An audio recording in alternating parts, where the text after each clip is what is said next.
Welcome to 2025 and the Unstuck Club in a whole new energy. Hello, Di. Hi, Joe. Gosh, it feels like forever since we did the last episode of last year. Although you did spend a wonderful 3 weeks with me. It was like having my own personal podcast with you every day. It was... I would love to just share that if people are going to ask, what did you do and what did you get up to? It was such a delight to really not do much and get up too much. It was so good. Yeah. We really allowed ourselves and each other to decompress from a big, 2024.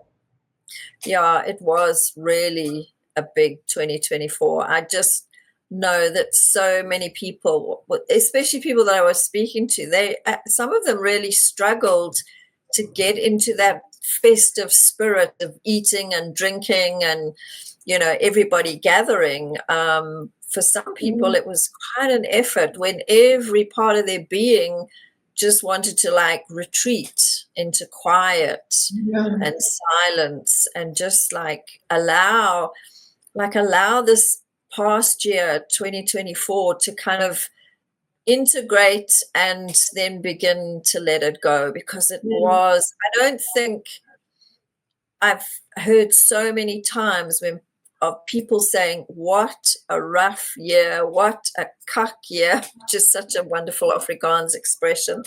What a crazy year, roller coaster, hell on earth. It truly was. So, yeah, I think we're all happy to see the back of it. Yeah. But, of course, every year has a different energy.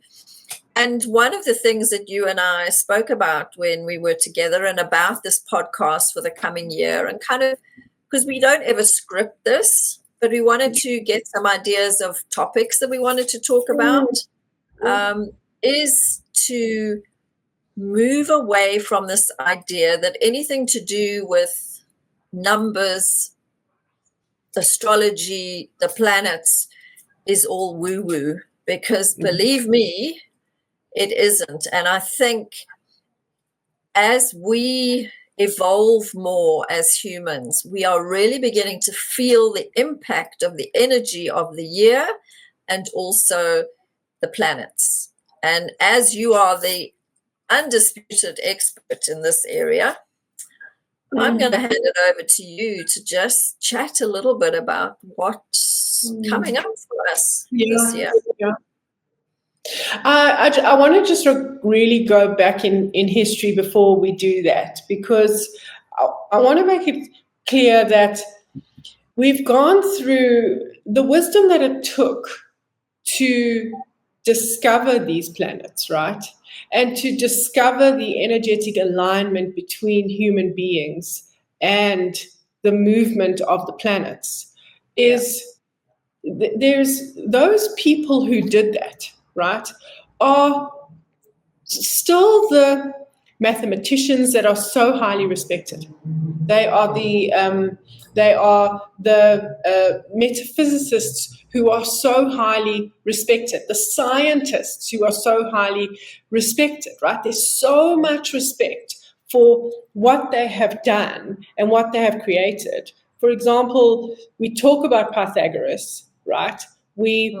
Nothing on this planet. Take away numbers. We couldn't find each other. We literally couldn't find each other. Coordinates would fall away. It's the system that governs. It's the system that governs everything. And numbers and mathematicians are so highly respected. There is high regard for mathematicians. The mathematicians are the very people who energetically aligned the human condition with numbers. Right? A lot of this, I don't believe in numerology, or I don't believe in astrology, or numerology goes against my belief system. And I say this with such respect. And the reason why I say it with such respect is because, and I always use this example, I choose to eat vegan, right? Yeah. It is my belief system. It is what I believe is important to me. And all I'm asking is for other people to respect that is my belief, right? Yeah. And I would hate for someone to sneak, for example, milk into a pasta sauce and say, oh no, there's no milk in the pasta sauce. That would be so disrespectful to how I live my life. And I absolutely understand that there are belief systems that do not choose to believe in astrology and numerology. I completely get that, right? But you have got to ask yourself, we've got to get to the core of why. We have to get to the core of why. And it's the same as gravity. You don't have to believe in gravity. You can believe in gravity. Gravity's going to do what gravity's going to do. It's just going to do what it's going to do. And the energies and the planets we were literally born through that system. We were born into that system and born through that system. And the alignment is far bigger than us even trying to comprehend and understand it. If you actually had to say to someone, what are the mechanisms that create the process of you being the Pisces that you are?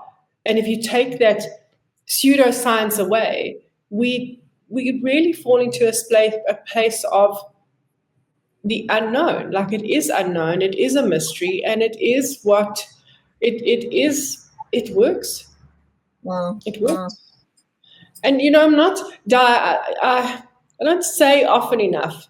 I mean, some people are going to listen to this are going to go, I wasn't even born, because I started studying it in 1989. I was still in school. That's how long I've been working with astrology. And numerology was like 2004. It was 20 years ago. And I haven't sat with someone where someone has vehemently said to me, no, this is so wrong. There's no accuracy in this whatsoever. I haven't had that experience. And I just wanted to say that, because I know you and I have said that, in this helping people get unstuck and talking about unstuckness, we really are going to lean into how energetically is life supporting you to get unstuck. And a lot of it lies within the numerology and the astrology, right? Yeah. And that's I just know, you and I started working together on mine.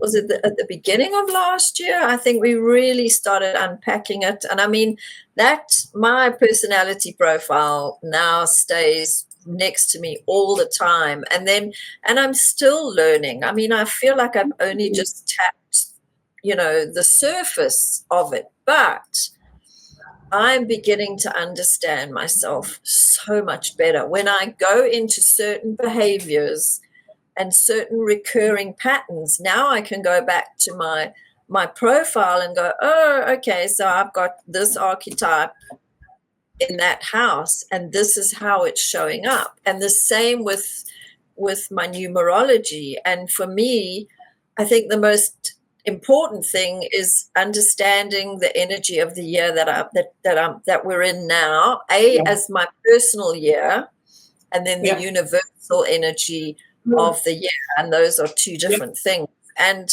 just for me, they are honestly like guiding lights.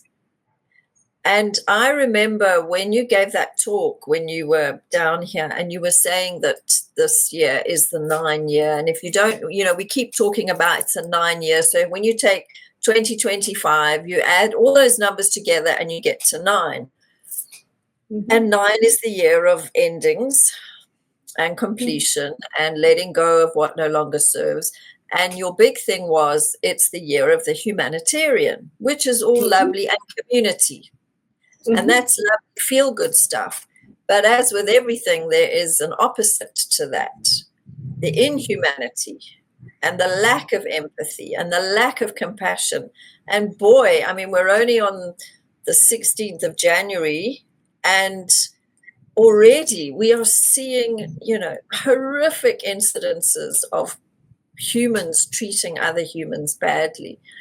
And I think that's important to remember. I think we're all very good at going, oh, like last year was the year of the achiever and abundance and this and that. And I think everyone focused on that and forgot that everything will always have a lesson as well as, all the good stuff. And I think that's where we trip ourselves up. So it's important to know, the same as with the astrology, your low and your personality profile, your low self-esteem traits for me are more important than my high esteem traits, my confident traits. So I know what they are.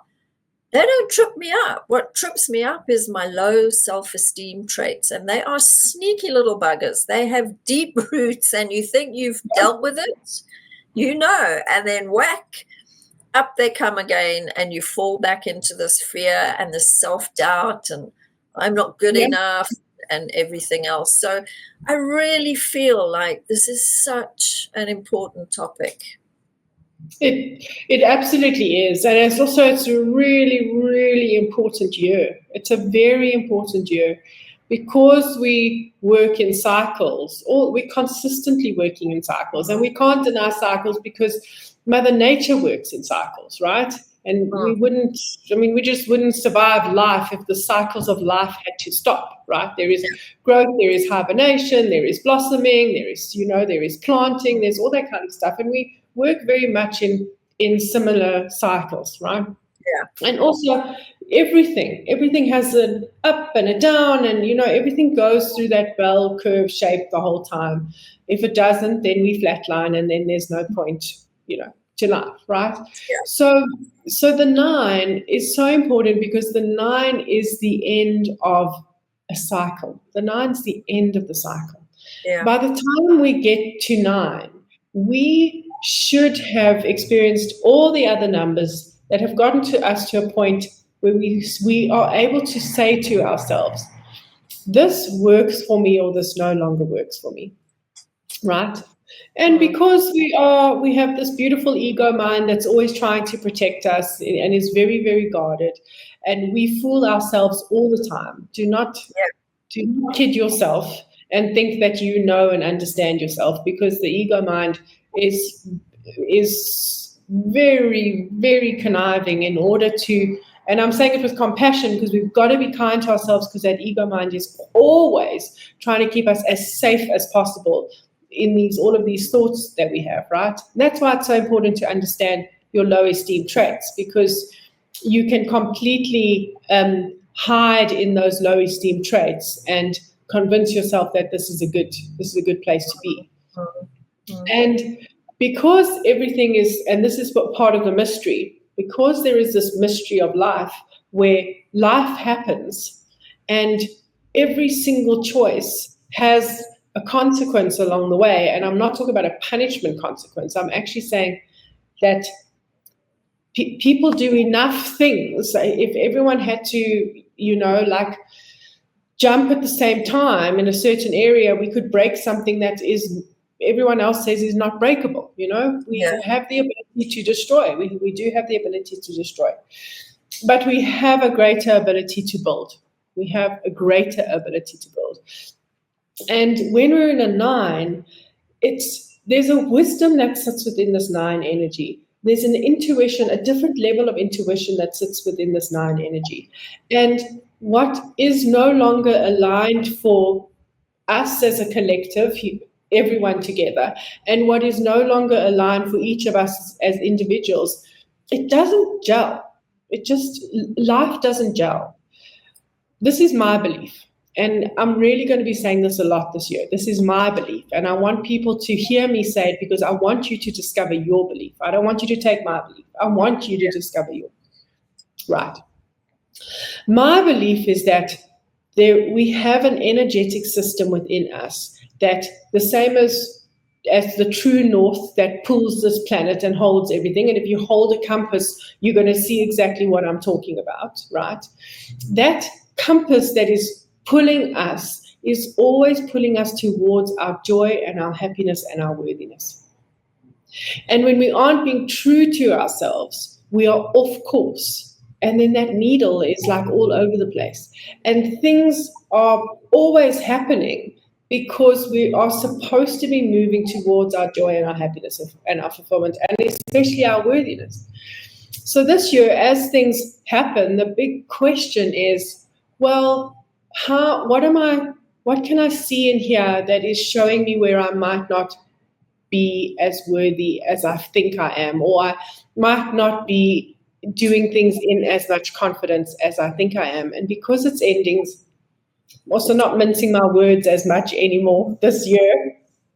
Because it's endings, it's relationships that are not serving. It's careers that are not serving. It's the way that you are eating that is not serving. It is addictions that are not serving. It is unhealthy, healthy habits that are not serving. And everything that comes along is the opportunity to look in this 9, because there's so much wisdom that a 9 holds. The 9 asks questions of self-neglect. The 9 asks questions of martyrdom, and if the emotional turmoil, at some point, emotional turmoil is not serving you anymore. Now you're just in the loop of it's better to be in the emotional turmoil than to actually get myself out of it. And that's exactly what you're saying, Di, is that can make for an uncomfortable year. It can make for an uncomfortable year. Yeah. And the thing is that it is not this blanket statement that this year is going to be uncomfortable. The statement is, if something is uncomfortable, then ask yourself, what have I not realized about myself? Where am I not telling myself the truth? And everything is within us. Like it is, what more do I have to understand about myself? What more do I have to learn about myself? Where are my boundaries not strong enough with myself, not with other people? Because we set boundaries with other people, but when we let that boundary slip, it's actually because the boundary within ourselves is not strong enough. And that all comes back to self-love. Do I know that I'm worthy enough to hold that boundary firm? Right? I think that the biggest thing is to acknowledge how you're actually feeling. I think we're going to see a lot of that in the 9 year. And I mean, I know that I literally experienced it on the 1st of January, like all of a sudden. And I mean, for most of my adult life, I mean, I've struggled with food and, I think, a lot of us have. You tried different ways of eating. And there were a couple of experiences that happened when you were with me, when I just was like, I really enjoy eating this, or I love the way this is prepared. This thing of like you chopping up everything so small. I had a salad today. And do you know what a joyful experience it was to literally take each ingredient and chop it and then eating it like that? I mean, when we had the tea ceremony, that melon in the cos lettuce with the cranberries and the mint, that was like, it's like a profound experience of just eating something and absolutely loving it. And I think it really is that with relationships, particularly things like relationships, jobs, people in your life, it is that inner knowing, like this is not working and something has to change. And of course, the big challenge comes is to be brave enough to take those first steps, and also not to do it out of desperation and struggle, because that just makes it even harder. It's just like, this is not working, and maybe taking the first step, making a phone call. If you've decided you're going to move away or out of a situation, putting the word out, hey, I'm looking for a place to stay. But when it's done from desperation and resisting, I think resistance, when we resist this year, I think it's really going to come back and smack us hard. Yeah. That's my feeling. I'll tell you why. Because there's someone who's listening now. and I'm feeling you, where you know the job's not working or the relationship's not working, some dynamics not working, right? And then we are encouraging one brave step, right? The reason why it's so difficult to take that one brave step is because you do not know what you have within you to survive that brave step. Yeah. Yeah. So and that's the thing. That is why, like, if we're going to do anything this year, and someone actually asked me the other day when I was doing a numerology reading for them, they asked me, like, in the reading that we were going to do, are you going to give me any advice on what to do to get the outcome that I want? And there were two things. The one, I was like, first of all, you think that's the outcome that you want, right? We all think it's the outcome that we want. So a big thing that needs to shift is to ask yourself, what can I immediately change or do differently? So that's the first thing that we can definitely chat about. What can you immediately change? And the second thing is, can you tell me who you are and what you have within you that will help you create the outcome that you want? So my thing for this year is everything, the pieces fall into place the more you know and understand yourself. Because you just, then all of a sudden you won't tolerate this, because you'll actually realize within you. So I'll give you an example. Like when we say everyone needs, for example, in business, everyone needs soft skills, and one of those soft skills is leadership, right? So in order to be successful in business, you need to have good leadership, right?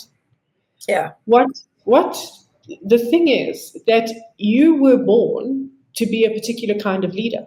It's literally in your personality blueprint. So focusing on leadership skills and saying, to be a good leader, I must have good communication skills, right?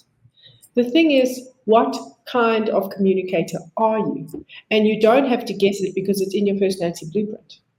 If you look at relating and relationship, and this is one of my favorite things to say to people, and I'm not saying it in a condescending way. A lot of people talk to me about their relationships, and then they'll go, I'm Gemini and he's Aries, or I'm Gemini and she's, and I'm like, but that's your sun sign. And when you are in an intimate relationship, you're not functioning from your sun sign.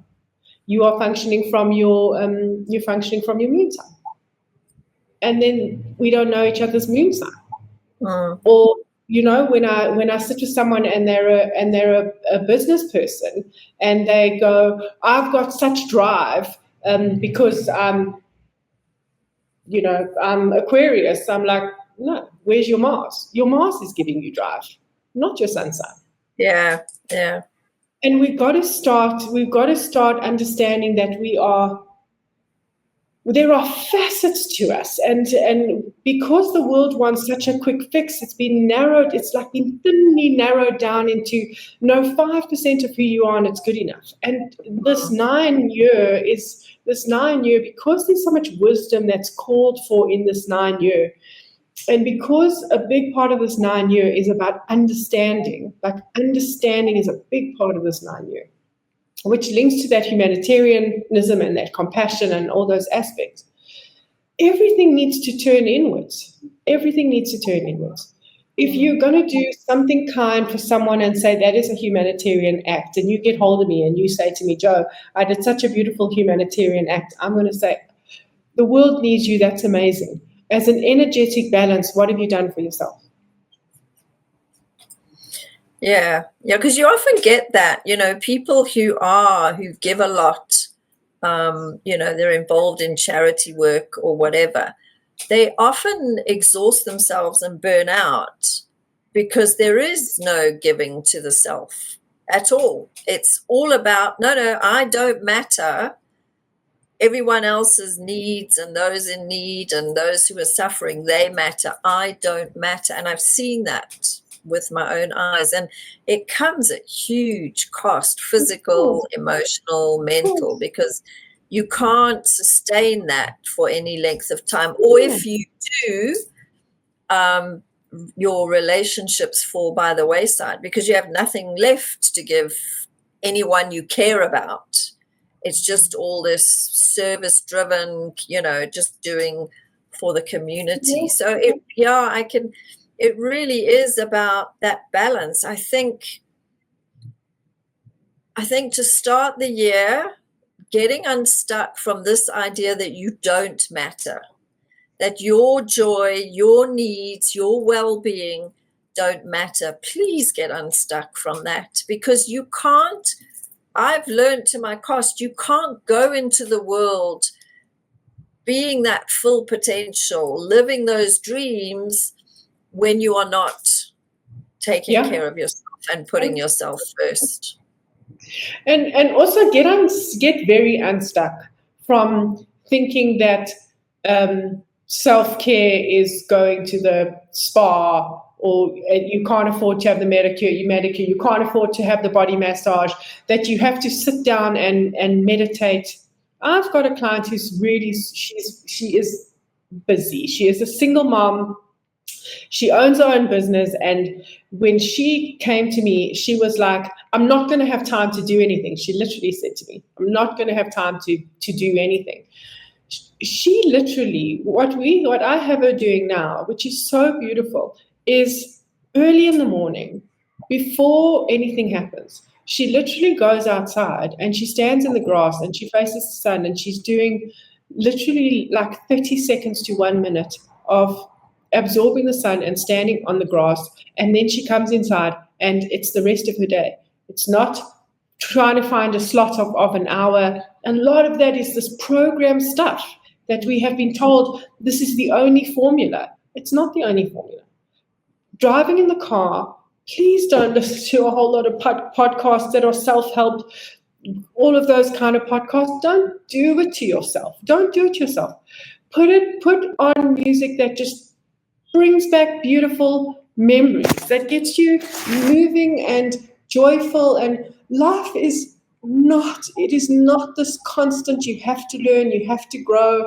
It's a lot of programming that's been done that. And it's stripped the joy. It's completely stripped the joy. Get into the calm, listen to beautiful music, do that kind of stuff. Absorb the sun, take a deep breath. Those are the things that, the simplicity of all of this is very important. A lot of the self-help industry and all of this manifestation stuff that we have been told has actually complicated the simplicity, the absolute simplicity of life. Like the cutting, the chopping of the vegetables, you have seen me in the kitchen. I zone in. I completely zone in. And I wholeheartedly believe that no matter what I make, you can taste in my food. There is calm in my food. We settle, we don't watch any TV, we don't have our phones, we are completely present while we are cooking, while we are eating. What a gift to yourself. Yeah. What a gift. Yeah. I heard the other day one of the well-known gurus, who I'm not going to name, said that 4 a.m. is the new 5 a.m. I said I won't repeat my response. I actually said it out loud, and I went like, seriously, now you want people to get up earlier than they already do just to get through life. 4 a.m. is not the new 5 a.m. And it is absolutely 1 minute, to just stop. The other night when I walked the dogs, the clouds as the sun was setting were absolutely amazing. They were golden orange. The clouds were these flat, bubbly formations, just these amazing colors, streaks across the sky. And I was like, I just stood there. I was mesmerized, and it was just so beautiful. And I was like, sure, how does it get better than this, to witness this? And then bent down, I think I was patting Fergus, looked up, and all the clouds were gray. That color, it was gone. And it's those small moments, it's not about like making these huge shifts all at once.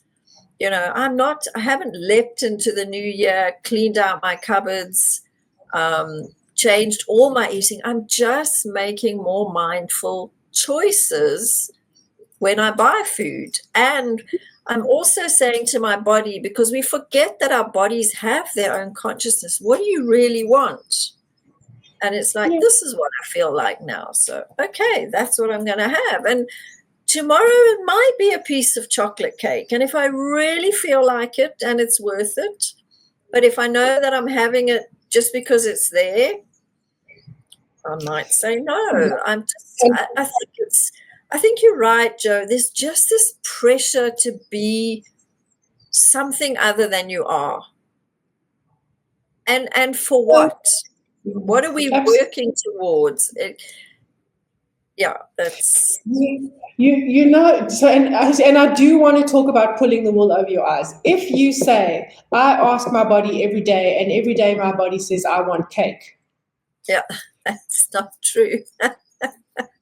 Then you are, and I am saying it with so much compassion that is emotional eating, and it can be. We can figure that out. Your body craves and wants regulated sleep, regulated food, joy, calm. Your body wants that. It doesn't want what we have told it to want and what we have programmed it to want. And when we were together, there were cherries. So I don't eat sugar. So if anything has over 5% sugar, I don't eat it, right? And I really and truly do. I never have a dessert, and it's not because I'm saying don't have the dessert. It's because I have a date, like dates all the time. A beautiful date with an almond inside, like that kind of stuff. And that is while other people are eating a box of wine gums, 2 or 3 dates for me is just such a joy. And there were cherries, and those cherries were sweeter than, like, if I'd eaten a slab of chocolate. You know that sweet where it gets you at the back of your throat? Yeah. We've lost our sense of taste. We've lost our sense of flavor. We've lost the appreciation for food. We've lost a lot of that. And this is such a beautiful year to reconnect into all of that. It really is. Yeah. I said something to a client today, and I just watched her face. And it's actually what I want to leave everyone with. Because we're in a 9, right? We start the next new cycle next year of the 1, right? And then that's going to take us into the next 9 years. And my question to you is, what do you want to, whatever you decide now, you're carrying through into the next 9 years. Yeah. And in that moment, she was like, I don't want this for another 9 years. No.